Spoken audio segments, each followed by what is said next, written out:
یہ کہانی ہے ایک ایسی بیٹی کی جس نے اپنی محنت سے کینیڈا اور دبئی میں کامیابی کے جھنڈے گاڑے، لیکن اس کی زندگی کا سب سے بڑا فیصلہ اس کی موت کا سبب بن گیا۔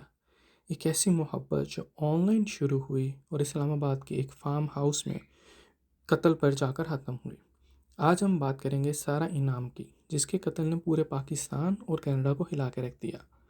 سارہ انعام ایک 37 سالہ کینیڈین شہری تھیں۔ وہ انتہائی ذہین اور باصلاحیت اکانومسٹ تھیں۔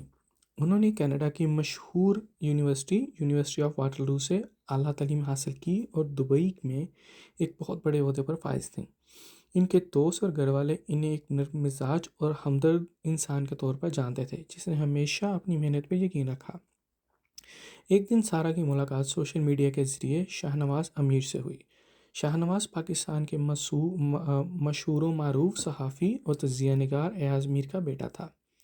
شاہنواز بظاہر ایک پڑھا لکھا اور سلجھا ہوا انسان نظر آتا تھا، لیکن اس کے پیچھے ایک چھپا ہوا درندہ تھا۔ سارہ نے شاہنواز کی محبت پہ یقین کیا اور صرف محض 4 ماہ کی محبت میں دونوں نے شادی کر لی۔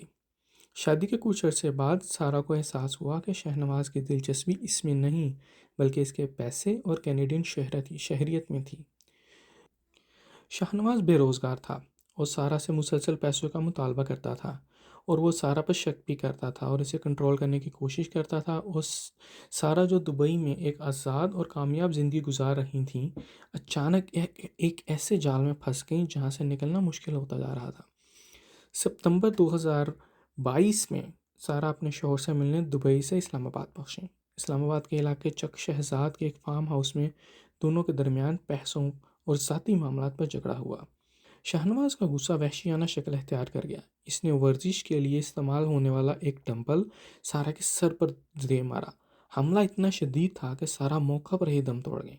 پولیس کے مطابق شاہنواز نے ثبوت مٹانے کے لیے لاش کو ٹب میں بھی چھپانے کی کوشش کی۔ سارہ کے بوڑھے والد انعام الرحیم کینیڈا سے پاکستان پہنچے۔ انہوں نے ہمت نہیں ہاری اور بااثر ملزم کے خلاف قانونی جنگ لڑی۔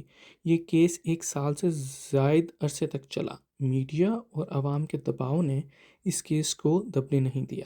سارہ کے والد کا صرف ایک ہی مطالبہ تھا، میری بیٹی تو واپس نہیں آ سکتی، لیکن اس کے قاتل کو ایسی سزا ملے کہ پھر کوئی دوسری سارہ اس طرح کے ظلم کا شکار نہ ہو۔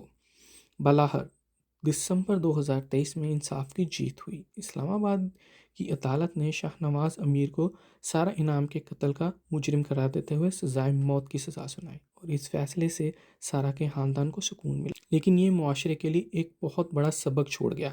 سارہ انعام کی کہانی ہمیں سکھاتی ہے کہ گھریلو تشدد صرف جسمانی نہیں ہوتا بلکہ مالی اور ذہنی بھی ہوتا ہے۔ اگر آپ کے ارد گرد کوئی ایسی صورتحال میں ہے تو خاموش نہ رہیں۔